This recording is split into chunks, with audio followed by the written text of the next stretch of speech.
another level. We are thinking about too big a country that rules don't apply to you. So that's another interesting twist to that. So thank you for bringing this up, sir. So Thank you, Professor Ankit. So my name is Ganesh Baliga. I head up the Citi GCC facility in India. So as this is a macro topic on rules don't apply to the big players, let's dissect this a little bit.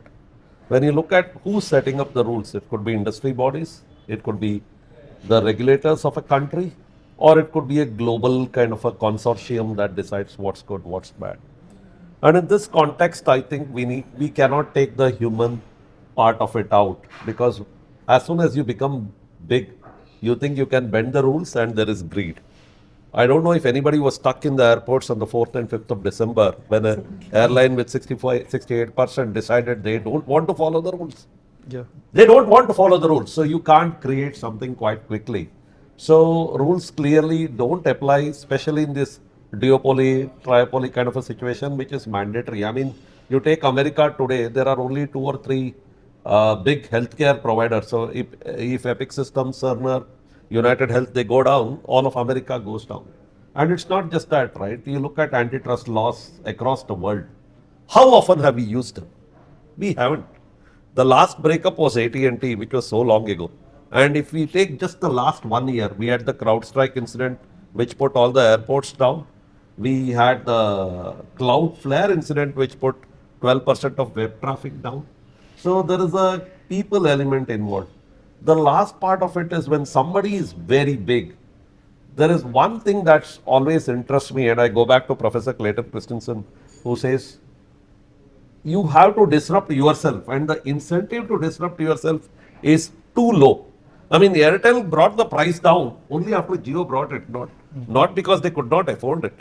When you look at it, and I mean, if you go back to history, both Apple and Microsoft Excel were born because people in the Xerox research lab were unhappy, because Xerox was very happy making machines, doing other things. They were very busy to make money on their inventions. So that disruption phase is really something that can hurt these people who don't use the rules. And the last part, to the point that Karan mentioned here, whether you are larger or small, but particularly if you are large, you have a responsibility for society at large, and you have to even appear doing that, because at some stage, apart from all the sustainable development goals, everything that you have, and I think Jyotsna also made the point that we do have a situation, and some founders have left the boards, everything in a way that the covenants, the way the organization is structured, only they can't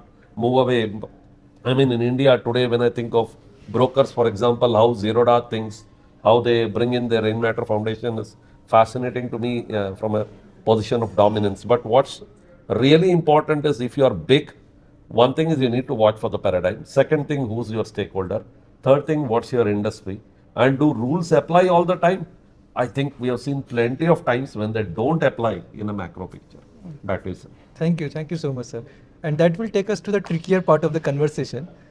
So if the company or the organization is very big and they are doing good things in terms of being ethically correct, being led by ethical leaders and doing good for the society, it's fine, it's good. They are taking up the responsibility. But if an organization is too big and they're trying to mend the rules or trying to break the rules, what is the impact of that on the different stakeholders? So we can think about from the perspective of the regulators, think from the perspective of the customers, ultimately, think from the perspective of the smaller competitors. So if they are doing everything ethical and doing good for the society, doing good for the business, in terms of expanding the industry, we know it's good for everyone. It's a dreamy situation. But if they are not doing good or they're trying to benefit themselves, what is the impact on the different stakeholders, be it regulators, customers, their suppliers, all the perspective you can think of. All that.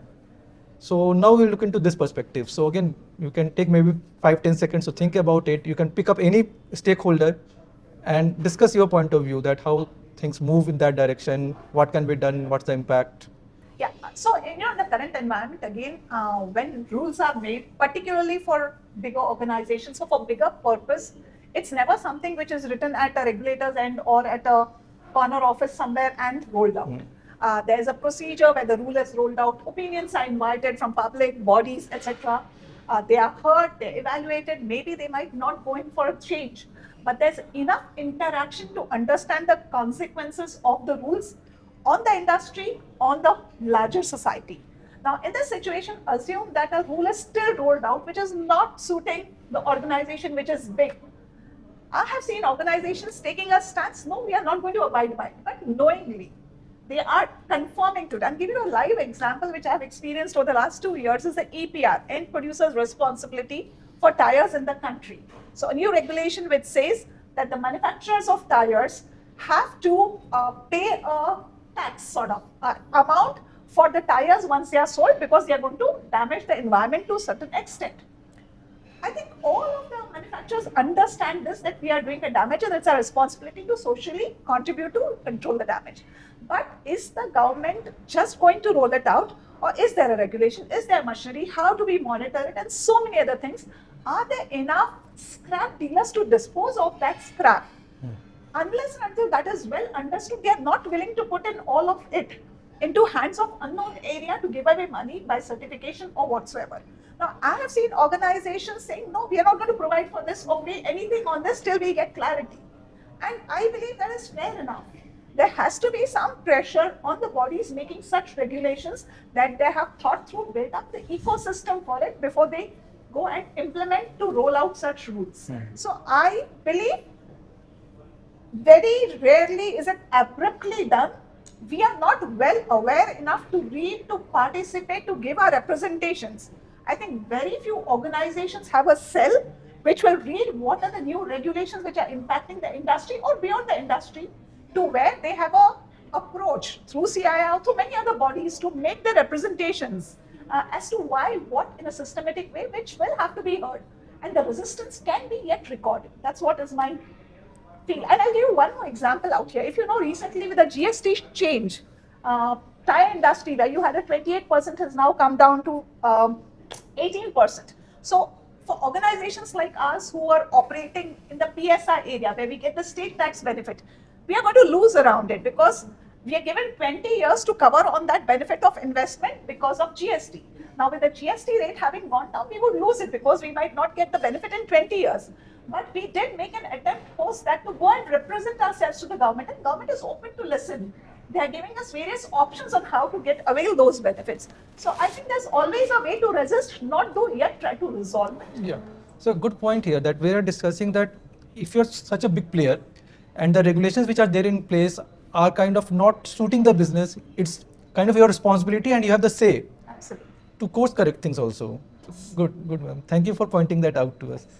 Anyone else would like to contribute here? Yeah, so I think another interesting one is that the big are getting bigger and much more powerful, right? If you today look at just one company, Apple, right, its market capitalization is more than India's GDP.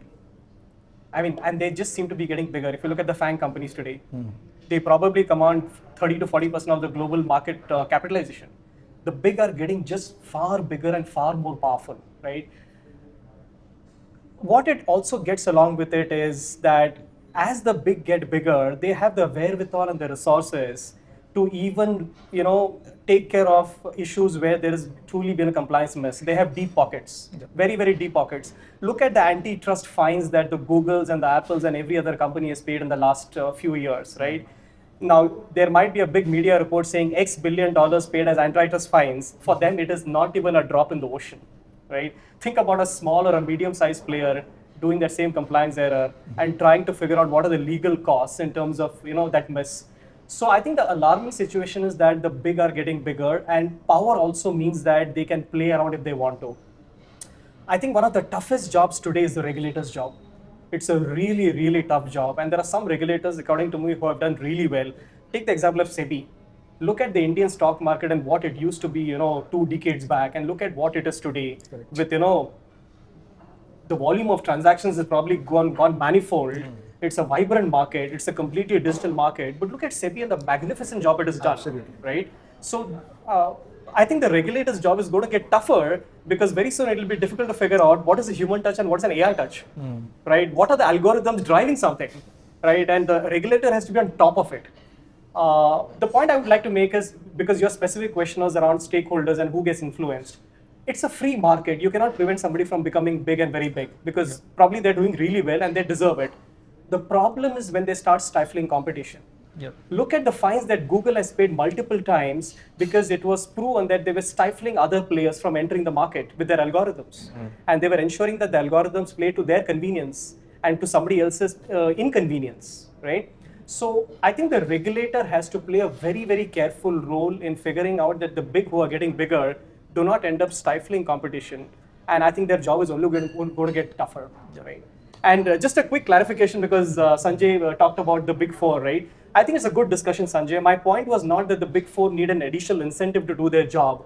My point was that when you're on somebody's payroll, right? When you are somebody and somebody's paying you for that activity, will you be able to actually truly do a genuine independent audit? It's a debate that we can have, but I just wanted to clarify what I said, right? It is not about an additional incentive, right? Just to add in to that amazing spark, I would say audit is one of their businesses, right?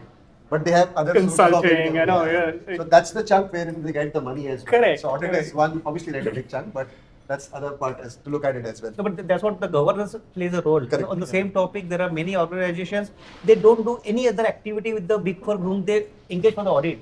Like for us, even we're a Dutch company, I can't outsource them a single rupee additional activity beyond audit. Although like they come to me that, okay, as per Indian regulations, it's allowed, but still we have strict guidelines. And no additional business is no additional business. Even if we give them any additional business, we pay them any additional fees beyond audit, it gets reported into our annual report, global annual report. This is the additional amount which got paid to them.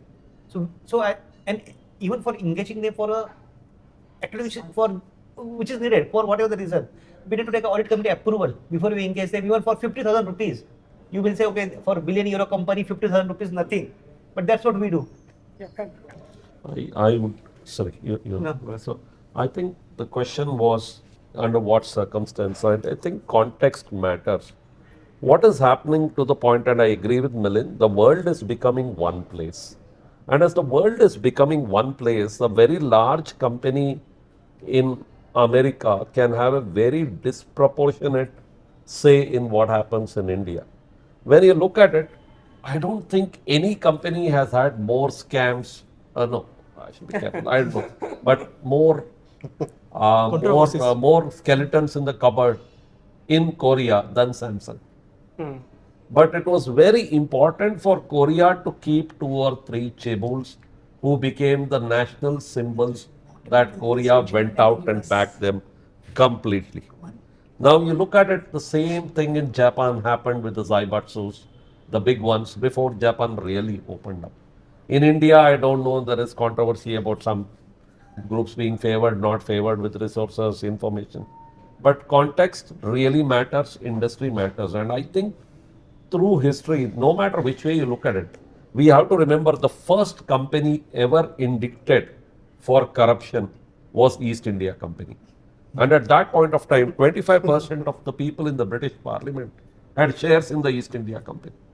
And that's like, here is a regulator, here is a company, you are being put to rule some place in the name of treating, educating, fairness, whatever stuff you have. And what do you do? What's the outcome? So context is more important. I think you allow people to become big depending on how you want to play. And the key bit that has changed in the last 50 years at least, and definitely in the last 30 years, is post the internet era. No large player, at least as an organization, is very, very local. If you look at what Tencent did, or the whole Tencent group did, or the whole Alibaba group did, and how it was favored by the CCP in China, or some of the Koreans, and then for that matter, even going back to the past, what the Nazis did to some of the Porsches of the world, we have a historical precedent where you allow people to become large because there is a subterranean motive coming in for these people to become large. So that context is something we need to remember and keep in mind.